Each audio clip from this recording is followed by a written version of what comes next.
Film की शुरुआत एक दिल दहला देने वाले खेल से होती है। होस्ट ने एक डरी सहमी लड़की को किडनैप कर उसे कुर्सी से बांध दिया था। उसकी आंखों में आंसू थे, सांसें तेज चल रही थीं और वो बुरी तरह कांप रही थी, लेकिन उसके लिए कोई दया नहीं थी, क्योंकि उसने खेल हार दिया था और इस खेल में हारने का मतलब सिर्फ एक ही होता था, मौत। होस्ट ये सब डार्क वेब पर लाइव स्ट्रीम कर रहा था। स्क्रीन के दूसरी तरफ बैठे लोग इस खौफनाक खेल को देखकर हंस रहे थे, मजा ले रहे थे, जैसे ये किसी का जीवन नहीं बल्कि महज एक शो हो। उनके लिए ये सिर्फ मनोरंजन था। लड़की मदद के लिए गिड़गिड़ा रही थी, उसकी आंखों में बेबसी साफ दिख रही थी, लेकिन कोई उसकी चीखें सुनने वाला नहीं था। मेज पर 3 अलग अलग हथियार रखे थे, हर हथियार अपने आप में एक खौफनाक मौत की कहानी बयां कर रहा था। होस्ट ने एक ठंडी मुस्कान के साथ घोषणा की, जो भी मुझे सबसे ज्यादा पैसे भेजेगा, मैं उसी के पसंद के हथियार से इस लड़की को लाइव मार दूंगा। तभी एक लड़की ने $500 भेजे और बड़े ही बेरहम अंदाज में लिखा, इसे चेनसॉ से काट दो। लड़की की आंखों में डर बढ़ गया, उसकी सांसें थमने लगीं, लेकिन सामने बैठे वहशी लोगों की आंखों में एक्साइटमेंट थी। होस्ट ने चेनसॉ उठाई, उसकी घुरघुराहट पूरे कमरे में गूंज उठी और अगले ही पल चीखों से कमरा भर गया। उसी वक्त पुलिस को इस खेल की जानकारी मिली और वो इसे रोकने के लिए वहां पहुंच गई, लेकिन जब पुलिस अंदर आई तो वहां सिर्फ 2 लोग मिले, होस्ट और उसका एक साथी। चारों तरफ खून के निशान थे, पर कोई और नहीं था। पुलिस ने जगह जगह तलाश की और एक कंटेनर में छिपे एक बच्चे को पाया। उसकी आंखों में डर था, वो सहमा हुआ था, शायद वो भी इस खेल का हिस्सा बनने वाला था। अगर पुलिस वक्त पर न पहुंचती, बाकी सभी लोग पुलिस के आने से पहले ही भाग चुके थे। अब सीन कट होता है और हमें कुछ समय पहले की घटना दिखाई जाती है। बेन थका हुआ घर पहुंचा ही था कि अचानक उसके फोन पर एक नोटिफिकेशन आया, खेल फिर से शुरू हो चुका है। ये पढ़ते ही उसका दिल तेजी से धड़कने लगा। उसने बिना एक पल गवाए अपनी कार उठाई और पुलिस स्टेशन पहुंच गया। वहां सभी ऑफिसर्स डार्क वेब पर बैठे थे, लेकिन उनके चेहरे पर गुस्सा और लाचारी दोनों थी। वो इस प्रेजेंटर को अब तक ट्रैक नहीं कर पाए थे और वो हर बार बचकर निकल जाता था। इस बार प्रेजेंटर ने 2 लोगों को किडनैप किया था और उन्हें जबरदस्ती पतंग सिंकी खेलने पर मजबूर किया। दोनों की आंखों में डर था, वो जानते थे कि इस खेल के बाद उनकी मौत पक्की है। अगर वे खेलने से मना करते तो उन्हें टीजर गन से करंट दिया जाता। जब खेल शुरू हुआ तो लड़की हार गई। वह चीखी, गिड़गिड़ाई, प्लीज मुझे मत मारो, मैं कुछ भी करने को तैयार हूं। लेकिन प्रेजेंटर के चेहरे पर एक ठंडी मुस्कान थी। स्क्रीन के दूसरी तरफ बैठे दरिंदे और पैसे भेजने लगे, जैसे मौत की बोली लग रही हो। और फिर वही हुआ जो पहले भी हो चुका था। बेन की आंखें स्क्रीन पर जमी थीं, उसका खून खौल रहा था। वो तुरंत साइबर सिक्योरिटी टीम के पास गया और प्रेजेंटर को ट्रैक करने के लिए कहा। लेकिन बुरी खबर ये थी कि वो एक एडवांस सिस्टम इस्तेमाल कर रहा था, जिससे उसकी लोकेशन हर बार गलत मिलती। वो हर बार पुलिस को चकमा देकर बच जाता और उसकी क्रूरता बढ़ती जा रही थी। अब सीन फिर कट होता है। हमें एक महिला कैटिया दिखाई देती है, जो अपने पहले दिन पर नई नौकरी में आई है। उसकी मुस्कान में एक अजीब सी मासूमियत है, वो हर ग्राहक से अच्छे से पेश आ रही है। तभी उसकी सहकर्मी सोफिया उससे मिलने आती है और दोनों हंसते हुए बातें करने लगती हैं, लेकिन उन्हें नहीं पता उन्हें कोई देख रहा था। डार्क वेब के पीछे बैठा वही प्रेजेंटर अब कैटिया पर अपनी नजरें गड़ाए हुए था, लेकिन सिर्फ वही नहीं, उसने 3 और लोगों को भी टारगेट कर रखा था। वह अब अपना अगला शिकार चुनने वाला था। और वहीं दूसरी तरफ बेन अब भी उस साइको प्रेजेंटर का पुराना शो देख रहा था, ये समझने की कोशिश कर रहा था कि उसका अगला कदम क्या होगा। बेन की आंखें पीछे कुछ लोगों पर पड़ी जो सहमे हुए खड़े थे। जब उसने उनके बारे में पूछताछ की तो सच्चाई सामने आई। ये सभी लोग कभी इस खतरनाक खेल का हिस्सा थे, लेकिन अब वो सिर्फ यादें बन चुके थे। प्रेजेंटर ने हर एक को बेरहमी से मार डाला था। वो लोगों को गैरकानूनी तरीके से अगवा करता और फिर अपने बीमार खेल में उनका शिकार बनाता। उधर कटिया अपने पहले दिन का काम खत्म करके घर जाने ही वाली थी कि सोफिया ने उसे रोक लिया। अभी तो तेरा पहला दिन था, थोड़ा तो रिलैक्स कर। कटिया मुस्कुराई, लेकिन हल्का असमंजस भी था। मुझे घर जाना होगा, मेरा बेटा और माँ मेरा इंतजार कर रहे होंगे। लेकिन सोफिया के बार बार कहने पर वो थोड़ी देर के लिए रुक गई और दोनों ने एक साथ जूस लिया। वो बातें कर रही थीं, हंस रही थीं, लेकिन उन्हें जरा भी अंदाजा नहीं था कि किसी की नज़र उन पर टिकी हुई थी। दूसरी तरफ प्रेजेंटर अपने लोगों को ऑर्डर दे चुका था, सतर्क रहो, सही वक्त का इंतजार करो। जैसे ही कटिया जूस खत्म करके घर जाने के लिए निकली, वो एक सुनसान गली से गुजरी। वहां हल्की हल्की स्ट्रीट लाइट्स जल रही थीं, सन्नाटा पसरा था। अचानक परछाइयां हिली। अरे कौन है? कटिया घबराई हुई पलटी, लेकिन जवाब देने वाला कोई नहीं था। अगले ही पल अचानक कई लोग उस पर झपट पड़े। कटिया ने बचने की कोशिश की, लेकिन वो बहुत तेज थे। किसी ने उसके मुंह पर कपड़ा रखा, उसकी आंखों के सामने अंधेरा छा गया और फिर सब कुछ ब्लैकआउट हो गया। कटिया की आंखें धीरे धीरे खुलीं, उसका सिर चकरा रहा था, हाथ पैर बंधे हुए थे। आसपास अंधेरा था, हवा में एक अजीब सा ठंडा एहसास था। उसने चीखने की कोशिश की, कटिया की आंखों में डर फैल गया। उसका बेटा, उसकी माँ, क्या वे लोग उसका इंतजार कर रहे होंगे? उसे अभी तक घर न पहुंचा देखकर कितने परेशान हो रहे होंगे। उसने उस आदमी से हकलाते हुए पूछा, ये लोग कौन हैं? हमें यहाँ क्यों लाया गया है? आदमी ने निराश नज़रों से कहा, मुझे नहीं पता, मैं भी अभी अभी अपहरण किया गया हूँ और होश में आया हूँ। लेकिन जैसे ही मैंने बोलना शुरू किया मुझे एक झटका दे दिया गया। इसी बीच स्क्रीन पर एक नया नोटिफिकेशन आया। प्रेजेंटर ने अपने अकाउंट पर नए अपहरण के वीडियो डाल दिए थे। बेन की स्क्रीन पर वो वीडियो चमक उठा। उसकी मुट्ठियां कस गईं, उसका खून खौलने लगा। वो गुस्से से उठा और अपनी टीम को आदेश दिया, इन लोगों की पूरी जानकारी निकालो, कहाँ काम करते थे, कहाँ से किडनैप हुए, हर डिटेल चाहिए मुझे। लेकिन जितनी गहराई में वो जा रहा था उतनी ही गहरी ये गुत्थी बनती जा रही थी। प्रेजेंटर एक परछाई की तरह था, हर बार बच निकलता। तभी एक आइडिया उसके दिमाग में आया। बेन एक कैदी के पास गया जिसे उसने खुद एक डार्क वेब केस में गिरफ्तार किया था। वो कैदी कोई मामूली इंसान नहीं था। उसने डार्क वेब से एक आदमी को ट्रैक करके उसे पकड़ लिया था और मार डाला था। उसे अच्छे से पता था कि इस अंधेरे दुनिया में कैसे घुसा जाता है। बेन ने उसके सामने शो के अपहृत लोगों की तस्वीरें रखीं। मैं जानता हूं कि तुझे डार्क वेब की बहुत नॉलेज है। बेन की आवाज़ सख्त थी। मुझे इस प्रेजेंटर तक पहुंचना है, क्या तू मेरी मदद करेगा? कैदी ने धीरे से तस्वीरों को देखा। बेन की आंखों में उम्मीद की एक हल्की चमक थी, लेकिन अगले ही पल वो बुझ गई जब कैदी ने ठंडी आवाज़ में कहा, भूल जा इसे पकड़ने का ख्वाब। ये आदमी डार्क वेब का सबसे ताकतवर शख्स है, इसे पकड़ना नामुमकिन है। बेन ने नज़रें टिका दी, लेकिन कैदी आगे बोलता गया, ये हमेशा एक कदम आगे रहता है, पुलिस की हर चाल को पहले से भांप लेता है, इसका हर मूव बैकअप से प्रोटेक्टेड होता है, ये चाह कर भी नहीं फंसेगा।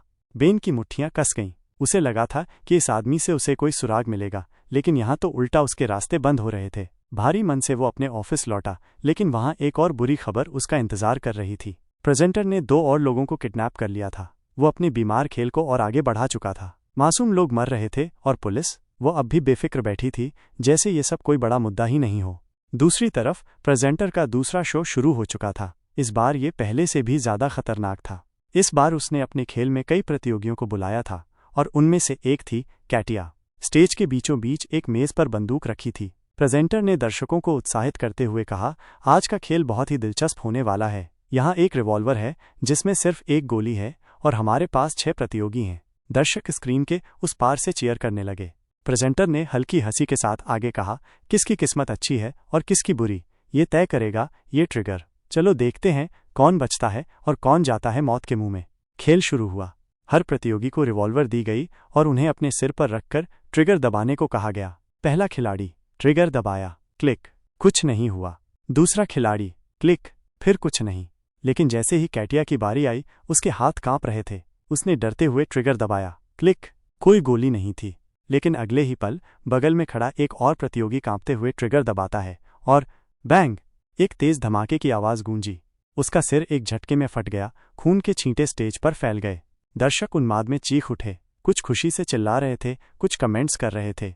एक तीसरे प्रतियोगी ने जैसे ही ट्रिगर दबाया उसकी गन से गोली की जगह एक झंडा निकला जिस पर लिखा था, यू लूज। स्टेज पर हंसी का माहौल था, लेकिन सब जानते थे कि इस आदमी का भी अंजाम वही होने वाला था, मौत। फिर अचानक एक लड़की ने $500 भेजे और कमेंट किया, इस आदमी को ब्लीच पिला दो। प्रेजेंटर मुस्कुराया, वेल, हमारे वीआईपी दर्शकों की मांग कभी नहीं टाली जाती। अगले ही पल स्टेज पर उस आदमी को पकड़कर जबरदस्ती ब्लीच पिला दिया गया।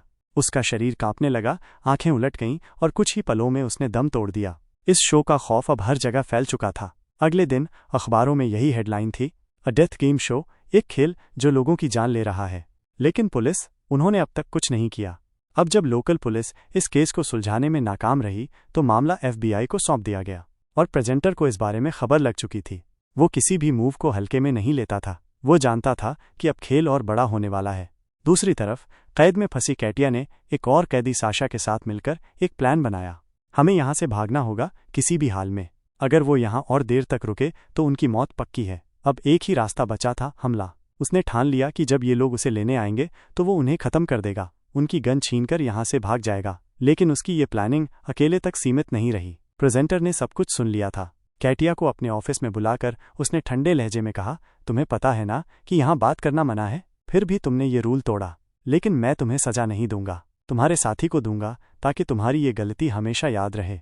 लाइव स्क्रीन ऑन होती है। कैमरे के सामने उस लड़की को लाया जाता है जिसे सजा दी जानी थी। उसके पैरों पर कोड़े बरसाए जाते हैं। उसकी चीखों से पूरा हॉल गूंज उठता है। दूसरी तरफ FBI अब तक लोकेशन ट्रैक नहीं कर पाई थी। बेन के पास वक्त कम था। वो फिर से उसी कैदी के पास गया जिससे उसने पहले मदद मांगी थी। उसकी आंखों में सवाल था, ये प्रेजेंटर, ये गेमर आखिर चाहता क्या है? कैदी ने गहरी सांस ली और जवाब दिया, उसे कुछ नहीं चाहिए, बस लोगों को तकलीफ देकर मजा आता है। उसे लगता है कि ऐसा करके वो मशहूर हो जाएगा, और मशहूर होकर वो उन लोगों की पसंद बनना चाहता है जो दूसरों के दर्द से खुश होते हैं। इस बीच न्यूज़ चैनलों पर एक बड़ी प्रेस कॉन्फ्रेंस चल रही थी। FBI के अधिकारी मीडिया के सामने थे। उनके चेहरे पर असफलता की झलक साफ थी। उन्होंने कहा, अब तक हम उसकी लोकेशन ट्रैक नहीं कर पाए हैं, लेकिन बहुत जल्द हम उसे पकड़ लेंगे। प्रेजेंटर ये सब देख रहा था। उसके चेहरे पर एक अजीब सी मुस्कान थी, जैसे उसे यकीन था कि कोई उसे रोक नहीं सकता। दृश्य बदलता है। बेन अपने घर लौटता है, लेकिन वहां एक सरप्राइज उसका इंतजार कर रहा था। उसकी पत्नी की आंखों में खुशी थी, क्योंकि उसने एक बड़ी खबर दी, हमारी बेटी आने वाली है। बेन को खुश होना चाहिए था, लेकिन वो मुस्कुराया भी नहीं। उसका दिमाग इस खेल में उलझ चुका था। उसकी पत्नी के चेहरे पर हल्की उदासी छा गई। उसे लगने लगा कि शायद बेन अपने परिवार और आने वाली बेटी से खुश नहीं है। और तभी स्क्रीन पर फिर से प्रेजेंटर का शो ऑन होता है। वह 4 तस्वीरें दिखाता है और अपनी घिनौनी हंसी के साथ कहता है, कल इन 4 लोगों को किडनैप किया जाएगा। देखते हैं कौन सबसे पहले चिल्लाएगा। प्रेजेंटर ने कैमरे की तरफ मुड़ते हुए अपनी फेक स्माइल के साथ कहा, आज हम खेलने वाले हैं एक special game, -DOS game. Audience में हलचल मच गई। प्रेजेंटर ने समझाया, गेमर्स को एक दूसरे पर गेंद फेंकनी होगी और बाकी लोगों को इससे बचना होगा। लेकिन ध्यान रहे, अगर गेंद किसी को लग गई तो वो आउट। और आउट होने का मतलब तुम सब जानते हो। खेल शुरू हुआ। कैदियों के चेहरे पर डर साफ झलक रहा था। गेंदें तेजी से इधर उधर उछल रही थीं और एक एक करके कई लोग हारते गए। फिर वो पल आया जब खेल में एक छोटी लड़की और एक बूढ़ा आदमी आमने सामने थे। बूढ़े आदमी ने गेंद उठाई, लेकिन उसके हाथ कांप रहे थे। उसने एक पल उस मासूम बच्ची को देखा, फिर गेंद को धीरे से नीचे गिरा दिया। उसकी आवाज़ गूंज उठी, मैं हार मानता हूँ, मैं इस लड़की को नहीं मार सकता। प्रेजेंटर की हंसी गूंज उठी, ओह कितना इमोशनल मोमेंट है, उसने व्यंग्य किया। फिर उसकी आंखों में एक खतरनाक चमक आई, लेकिन याद रखो, ये खेल तुम्हारी मर्जी से नहीं चलेगा।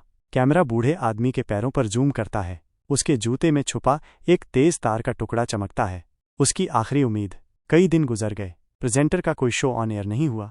ऐसा लग रहा था जैसे वो कहीं गायब हो गया हो। लेकिन फिर अचानक स्क्रीन पर लाइव ब्रॉडकास्ट शुरू होता है।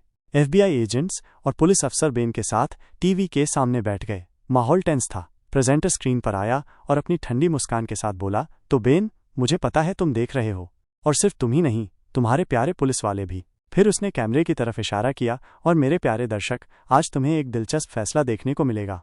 स्क्रीन पर बूढ़ा आदमी और छोटी लड़की नजर आते हैं। दोनों डरे हुए थे। प्रेजेंटर ने ऐलान किया, कल इस बूढ़े आदमी ने नियम तोड़ा था, और उसके कारण अब दोनों की जान जा सकती है। लेकिन रुको, एक रास्ता है। उसकी आवाज में साजिश थी, बेन, सिर्फ तुम एक जान बचा सकते हो, लेकिन तुम्हें फैसला करना होगा, कौन मरेगा और कौन जिंदा रहेगा। बेन के चेहरे पर तनाव बढ़ गया। लोग उसे चिल्लाकर मना करने लगे, मत चुनो। लेकिन प्रेजेंटर की आवाज गूंज उठी, अगर तुमने किसी को नहीं चुना तो दोनों मर जाएंगे। बेन का दिल तेजी से धड़क रहा था। उसे सिर्फ 1 सेकंड का वक्त मिला। पसीने से भीगे हाथों से उसने जल्दी से 1 नंबर का बटन दबा दिया। लड़की दूसरे नंबर पर थी, और जैसे ही उसने कांपते हुए बटन दबाया, धाया, एक गोली सीधे उसके सीने में लगी। वह एक पल को लड़खड़ाई, फिर जमीन पर गिर पड़ी। उसकी आंखें खुली की खुली रह गईं। इधर पुलिस तेजी से उस लोकेशन पर पहुंची जो उन्होंने ट्रैक की थी, लेकिन जैसे ही वहां पहुंचे उनकी आंखें फटी की फटी रह गईं। वहां कोई भी नहीं था, सिर्फ एक खाली उजाड़ इमारत। और तभी शो के बड़े स्क्रीन पर प्रेजेंटर की हंसी गूंजने लगी, अरे बेन, तुम वाकई सोचते थे कि तुम मेरी लोकेशन तक पहुंच सकते हो? उसकी हंसी और भी डरावनी होती जा रही थी। तुम्हें जो लोकेशन मिली थी वो तो बस एक मजाक था, एक झूठ। मैंने तुम्हारे साथ भी वही किया जो मैं सबके साथ करता हूँ, खेल खेला। और दोस्त, तुम बुरी तरह हार गए। और फिर शो खत्म हो गया। उधर एक नया साया गहराने लगा था।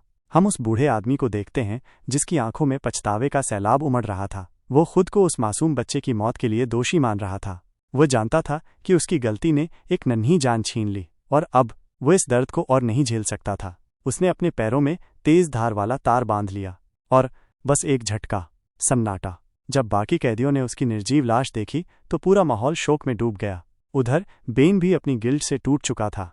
उसके कानों में लड़की की चीखें गूंज रही थीं, बेन, प्लीज मुझे बचा लो। लेकिन वो उसे बचा नहीं सका। अब वो इस गिल्ट से बाहर निकलना चाहता था, कुछ करना चाहता था। उधर हम देखते हैं कि प्रेजेंटर खुद कैटिया से मिलने आया है। उसकी मुस्कान क्रूर थी। उसकी आंखों में वो पागलपन था जिससे कैटिया थरथर कांप उठी। आज तुम्हारी मौत का दिन है, प्रेजेंटर ने कहा। उसकी आवाज़ में ठंडापन था। लेकिन अगर तुम चाहो तो अपने छोटे शेर से आखिरी बार बात कर सकती हो। कैटिया की आंखें चौड़ी हो गईं। उसका छोटा शेर? ये तो सिर्फ वो और उसके बेटे के बीच की बात थी। तुम्हें ये कैसे पता चला? उसने घबराते हुए पूछा। और फिर उसे याद आया, वो आखिरी बार अपने सहकर्मी से कहा था। कैटिया की सांसें तेज हो गईं। क्या तुम मुझसे खेल रहे हो? प्रेजेंटर हंसा।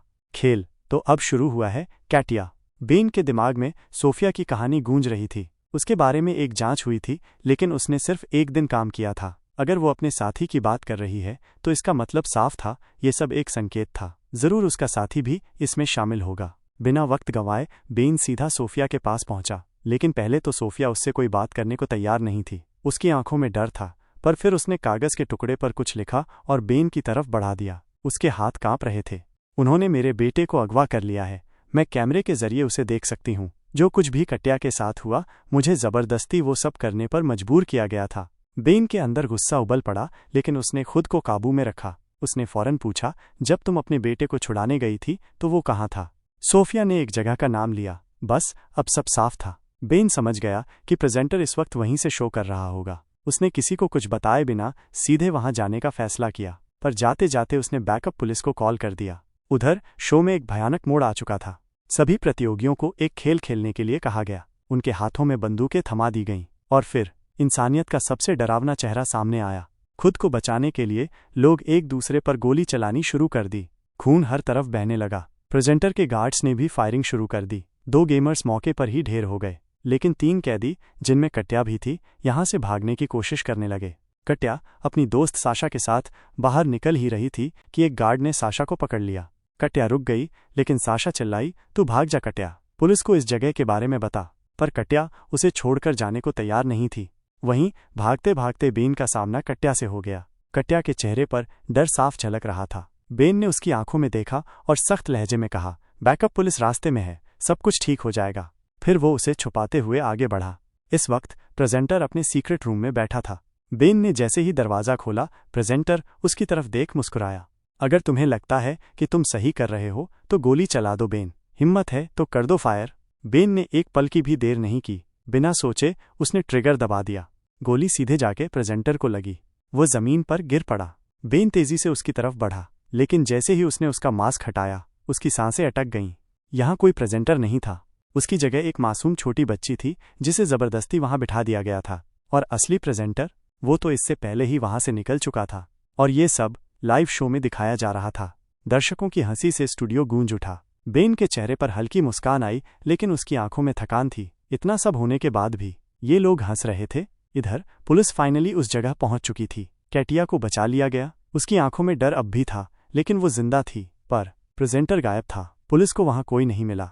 दूसरी तरफ एक कार अंधेरे में तेजी से आगे बढ़ रही थी। स्टीयरिंग व्हील पर एक औरत बैठी थी। उसकी आंखों में सुकून था, जैसे उसने अपनी जीत की तरफ पहला कदम रख लिया हो। प्रेजेंटर बगल वाली सीट पर था, मुस्कुराता हुआ। तुमने क्या सोचा था बेन? उसने कार की खिड़की से बाहर देखते हुए कहा। मैं इतने आसानी से हार जाऊंगा? कैमरा धीरे धीरे ड्राइवर सीट पर बैठी औरत के चेहरे की तरफ जाता है। और फिर रहस्य से भरी हल्की मुस्कान। वह कोई और नहीं बल्कि सोफिया थी। यही औरत पूरे वक्त पर्दे के पीछे से इस खेल को चला रही थी। यही औरत थी जिसने बेन को इस खेल में फंसाने का प्लान बनाया था। और अब सब कुछ उसकी मुट्ठी में था।